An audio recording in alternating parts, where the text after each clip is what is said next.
ada. Dia lahir nggak punya apa-apa, pakaian nggak punya, agama nggak punya, ya. Bahkan dia itu orang apa juga nggak ngerti. Nah, lalu tumbuhlah dia yang pertama kali adalah, oh aku hidup di negara Indonesia. Nah, terus setelah semakin dewasa orang tuanya ngajarkan, nak kamu orang Islam, nanti yang Kristen nak kamu orang Kristen. Jadi basis ini yang harus dipegang.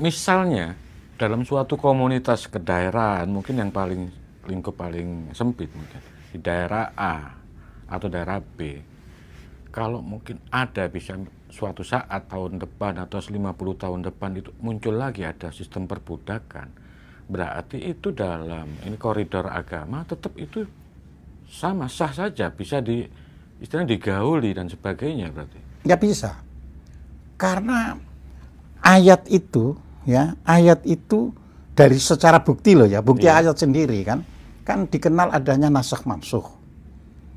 Ya, memang yang dimansukh itu yang sudah dibatalkan dan diganti yang baru itu kan yang ada pada waktu itu. Seandainya Al-Quran diturunkan hari ini ya tetap ada yang dimansukh. Nah, jadi seperti itu. Makanya Al-Quran memberi contoh itu boleh pada masa yang lalu. Nah, hal-hal demikian itu harus diperhatikan bagi pembaca Quran. Oh, kalau gitu sesuatu yang lalu yang belum ada aturan di masyarakat boleh, kecuali setelah ada kan gitu kan. Nah, karena kitab suci tidak diklaim tidak ada lagi turun, maka semua keputusan sosial itu ya asal itu demi kemanusiaan itu menjadi bagian dari hukum. Jadi di situ, jadi kita nggak bisa balik, wah Al-Quran masih ada budak kok.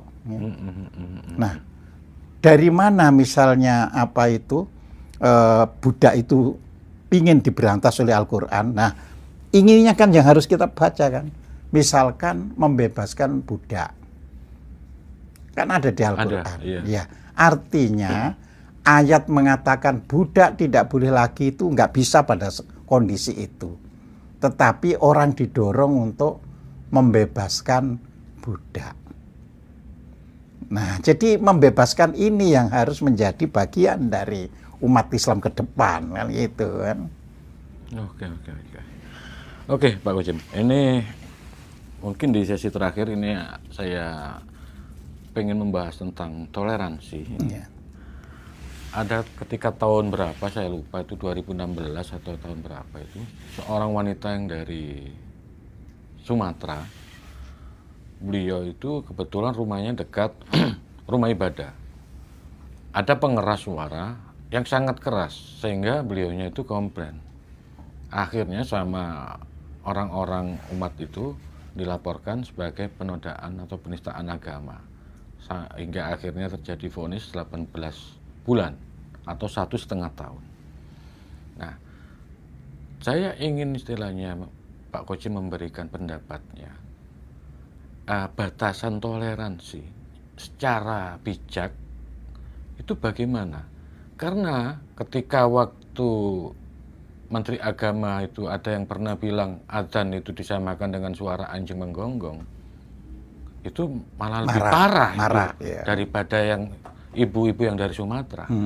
Tapi yang disetarakan anjing itu tidak dikenai pasal, tidak ada hukuman. Nah, saya ingin Pak Kojem menjelaskan ini, bagaimana sebenarnya batasan toleransi, terutama ya di negara kita Indonesia ini. Ya, jadi toleransi itu tentunya terkait dengan budaya. Tapi pengertiannya sama, tapi berapa luasnya itu terkait dengan budaya. Budaya kita itu mengenal teposliro. Teposliro itulah sebenarnya toleransi yang sebenarnya harus dilakukan di negeri ini. Ya. Tepos liur itu apa sih? Sederhana, ya kan? Apabila ya kita ini tidak mau dijiwit, ya jangan menjiwit. Ya. Apabila kita tidak mau dikata-katai yang buruk, ya jangan mengata-ngatai yang buruk. Jadi sebenarnya seperti itu, ya. Apabila kita tidak mau diganggu orang, ya kita jangan mengganggu. Dan pengertian mengganggu ini harus luas. Tidak berarti yang ini nggak mengganggu, yang ini mengganggu, tidak. Mengganggu itu apa sih? Mengganggu itu adalah sesuatu tindakan yang bisa menyebabkan orang merasa dirugikan atau diganggu. Itu mengganggu. Ya. Jadi seorang perempuan yang di Sumatera Utara itu merasa terganggu dengan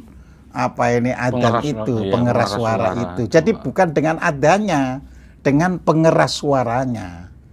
Nah, disinilah negara perlu menertibkan bahwa pengeras suara itu ya bukan bagian dari agama. Bagian dari agama. Itu hanya alat yang dipakai oleh orang yang beragama. Jadi harus dibedakan. Dibedakan. Ya kan mobil bukan bagian dari agama. Kalau mereka berdalih itu sebagai salah satu bentuk syiar agama?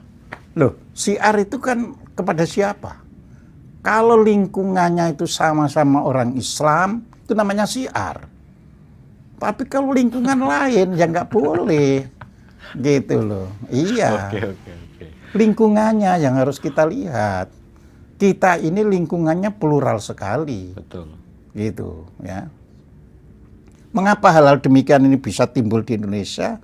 Karena ada pewarisan-pewarisan yang ditinggalkan oleh penjajah. Masalahnya seperti itu. Apa penjajah itu salah? Tidak. Karena penjajah itu tujuannya ya membuat kita tidak pernah bisa toleransi, tidak pernah kita ini bisa maju. Itu tujuan penjajah. Jadi selalu bisa dijajah. Makanya sampai hari ini itu ya kita belum bisa melepaskan diri dari penjajahan dalam segala bentuknya, gitu loh ya. Jadi itu. Berarti apa ya? Dalam hal ini mungkin pemerintah ada ketidaktegasan dalam hal ini, Pak Ujum. Iya, pemerintah sendiri itu manusia. Dia hidup di lingkungan yang mungkin takut kalau di sana lawannya itu sangat kuat. Ya, kecuali pemerintah ini lahir dari orang-orang yang disiplin, yang teguh, yang jujur, itu lain. Ya, ini real ya. Ada seseorang yang memberitahu saya, ya, saya ini benar Pak, tapi masyarakat sekeliling itu menganggap apa yang saya lakukan itu tidak benar. Jadi dia ngancam hakimnya. Jadi dalam suatu perkara dia ngancam hakimnya.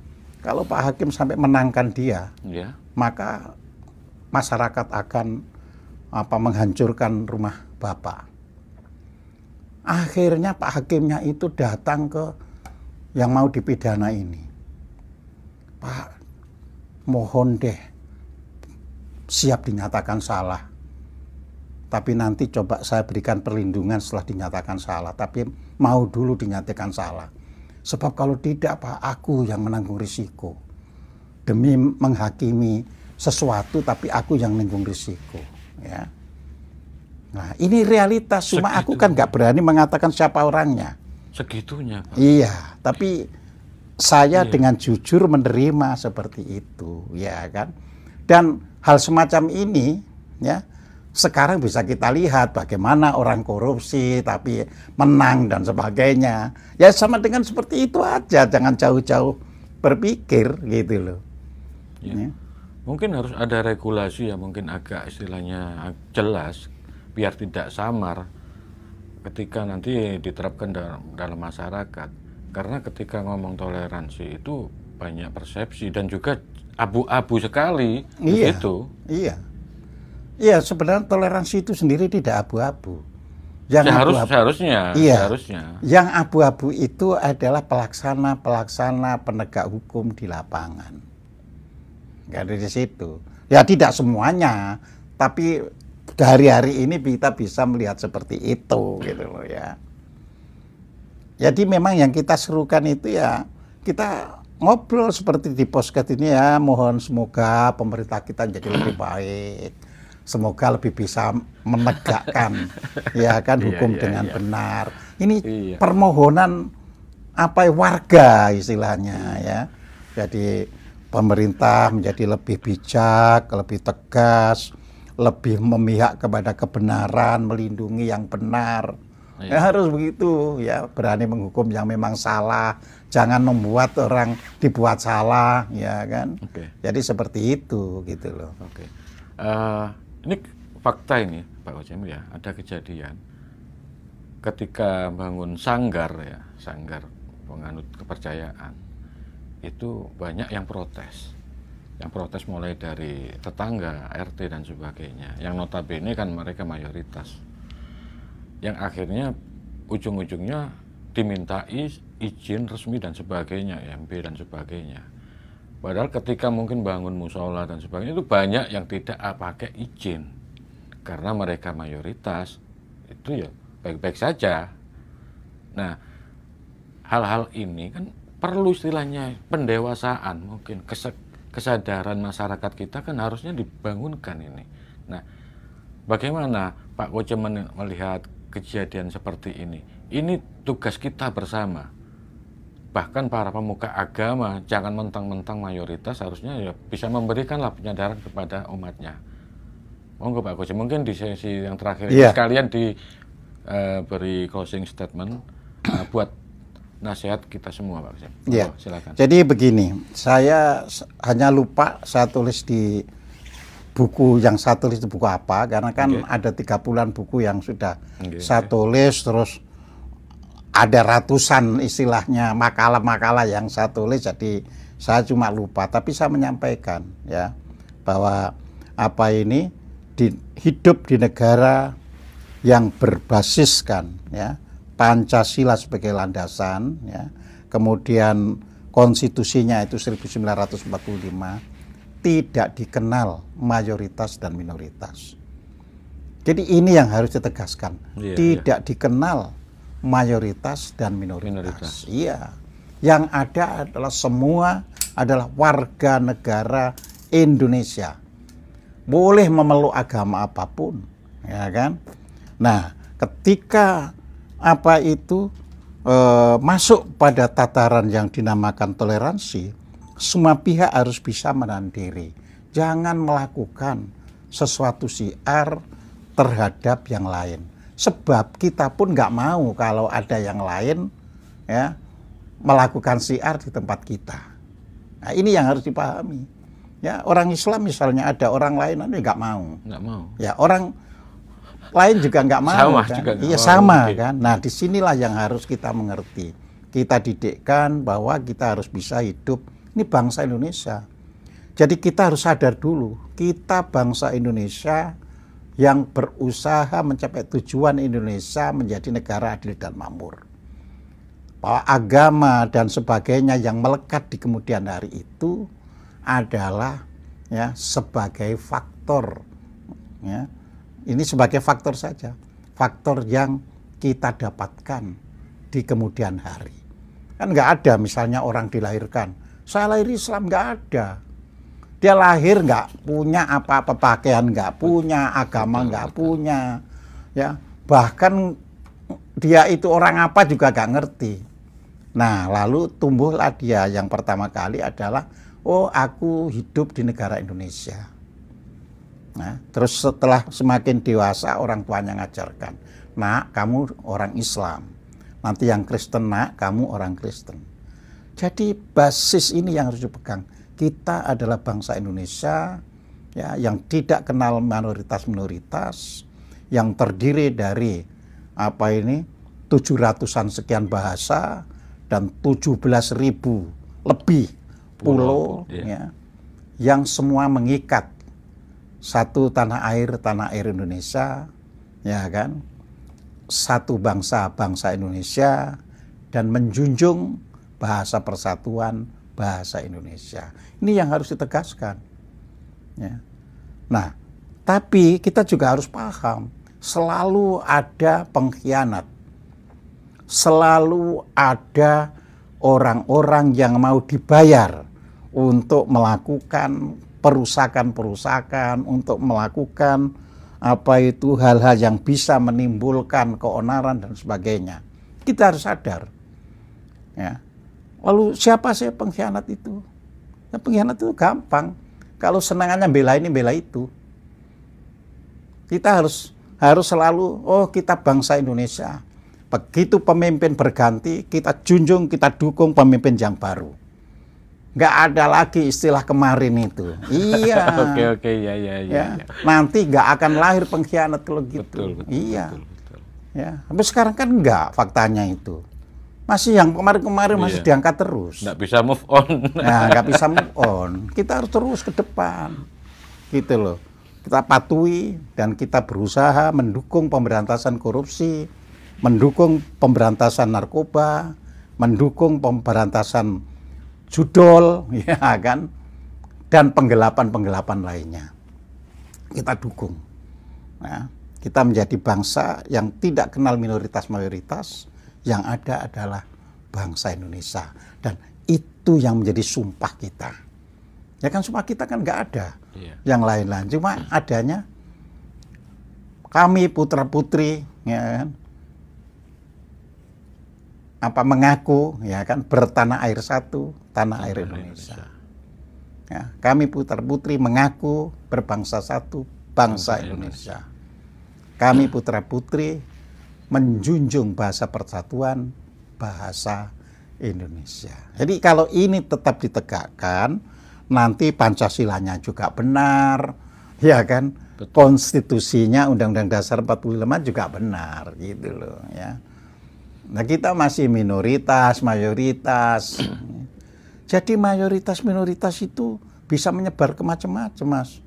Ya, bisa mayoritas minoritas masalah suku. Bisa mayoritas minoritas masalah agama. Iya kan? Ya. Jadi itu kan bahaya kalau terkapling-kapling dari semua aspek, ya. Betul. Terus nanti katakanlah sudah suku, masih bisa lagi dibagi. Oh, itu kulonan, aku kan lor, ya, seperti gitu kan. Itu kan bagian belakang memang beda dengan kita. Akhirnya selalu begitu. Ya, sudah beragama sama Islamnya. Oh, itu bid'ah itu. Ya, akhirnya selalu timbul begitu, gitu loh, ya. Jadi yang Islam yang mengatakan Islam salah satu, bahwa di antara orang Islam ada guru-guru yang berbeda cara mengajarkannya. Iya, itu yang harus ditegakkan. Tapi yang sengaja ada Islam terus membid'ahkan yang lain dan sebagainya, iya pengkhianat. Kita harus berani seperti itu. Iya. Ya, orang Islam harus tegas. Ya, memang ada yang milih NU, Muhammadiyah, LDI dan sebagainya. Tapi kalau ada kelompok, ada institusi yang ngaku agama Islam tapi mengatakan yang lain itu bid'ah, yang lain itu sesat, yang lain kurang Islamnya, itu ya harus ditindak itu. Itu berarti akan memecah belah umat. Gitu loh. Oke. Terima kasih Pak Wajim. Mudah-mudahan apa yang diwedhar Pak Wajim bisa bermanfaat bagi kita semua. Nggih. Matur nuwun Pak Wajim. Nggih. Terima kasih. Sampai ketemu lagi. Siap.